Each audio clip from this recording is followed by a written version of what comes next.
Long before the city woke up, Ravi was already unlocking the doors to the Ardent Dynamics office. At 4:30 in the morning, the world was quiet. The only sounds were the hum of streetlights and the sigh of empty buses. He'd swipe his card, step into the vast, dark lobby, and the only thing he'd hear was the echo of his own footsteps.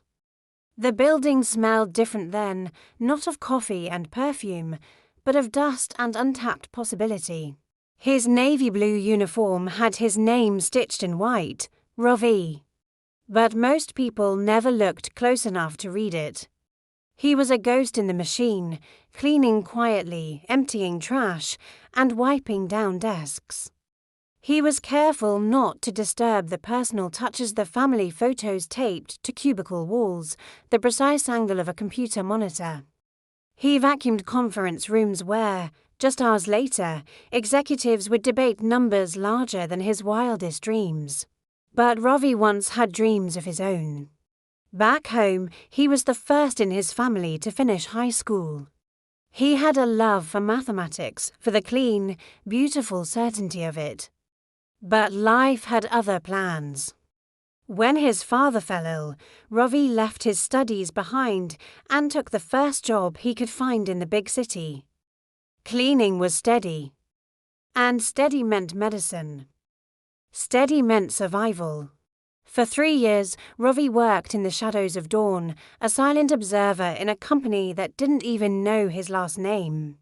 But he never became invisible to himself. One morning, while cleaning a whiteboard in the executive conference room, he paused.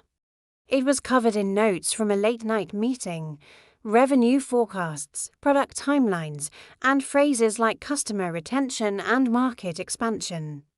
The numbers didn't scare him, they fascinated him. This became his new routine. He started arriving 15 minutes earlier, just to study those whiteboards before erasing them. He began copying the strange business terms into a small notebook he kept in his pocket. After his shift, he'd go to the public library and look up every single one. Cashflow.margins.scaling. Logistics.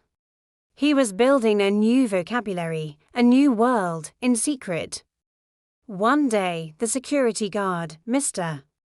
Thomas, saw him lingering by the board. "You planning to run the company?" He joked.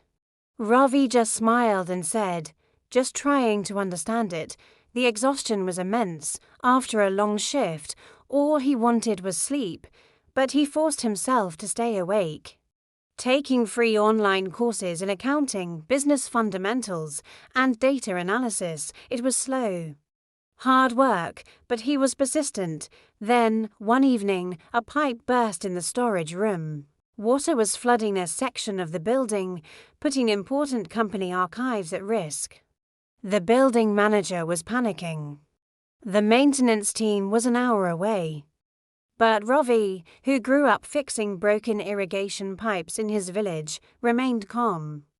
He knew what to do. He found the main water valve, shut it off, and quickly organized the few remaining staff to move boxes to higher ground. He wasn't loud, but his instructions were clear and efficient.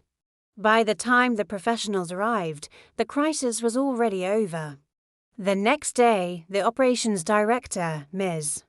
Hernandez, asked to see him. Ravi walked into her office, his heart pounding, still wearing his navy uniform. "I heard you handled the flood," she said. He simply replied, "I just did what needed to be done." She looked at him, really looked at him, for the first time. "How did you know where the main valve was?" she asked. "I ask the right questions," Ravi said. "And I've been observing this building for 3 years." That answer stuck with her. A week later, she called him in again. "I have a question," she said, leaning back in her chair. "Why do you carry a notebook?" Ravi took a breath and decided to risk it all. "I study the company," he said. "After I clean the boards." There was a long pause. Ms. Hernandez wasn't mocking him, she was intrigued. Why? She asked. Because one day, Ravi said, choosing his words carefully, I don't want to clean ideas off the board. I want to put them there, Ms. Hernandez stared at him for a long moment. Then she said something that would change his life forever. Come tomorrow at 9 a.m. Not in your uniform. We're short an assistant in operations for a temporary project. It's basic data entry. But you'll see more than whiteboards. That was his opening. The transition wasn't easy. A cleaner at a desk. He heard the whispers, felt the skeptical stares. But Ravi had carried heavier burdens. He worked tirelessly, asking the questions others were too proud to ask, volunteering for the tasks no one wanted. His years of cleaning had trained him to see details others missed: inefficiencies, waste, and repeated mistakes. His temporary role became permanent. Within 3 years, he was leading a small team. And he led differently. He remembered what it was like to be unseen, so he made a point to learn everyone's name, from the interns to the new janitors. He showed up early not to clean, but to listen. Years later, the company faced a major crisis. Sales were down, and a new product had failed. It was Ravi, now the operations manager, who stood before the board in that same conference room. He proposed a radical new strategy based on patterns he had observed from the ground up. Why should we trust this? One executive challenged. Ravi stood tall.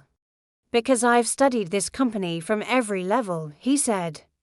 From the floors to the forecasts. I know where we waste time. I know what our customers complain about. I've seen what we ignore.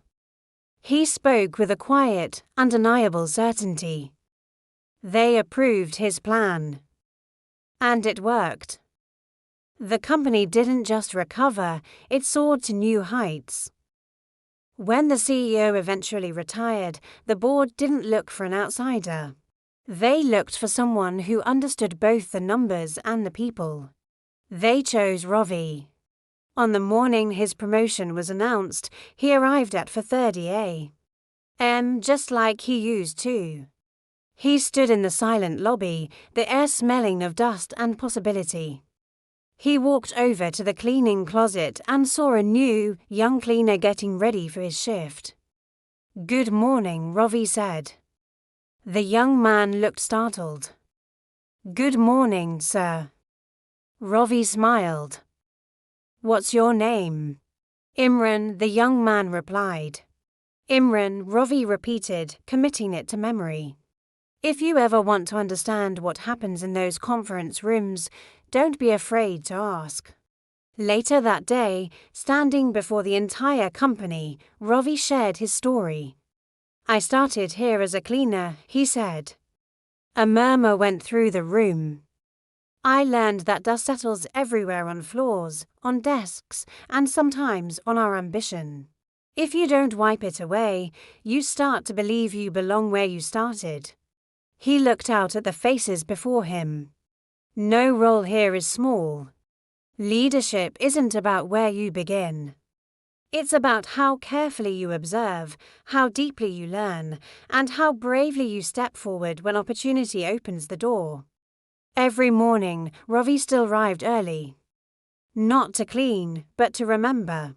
To remember where he came from, and that great ideas don't belong to titles, they belong to those willing to learn. Thanks for watching. If this story inspired you, please hit that like button and subscribe for more content that motivates and empowers. See you in the next one.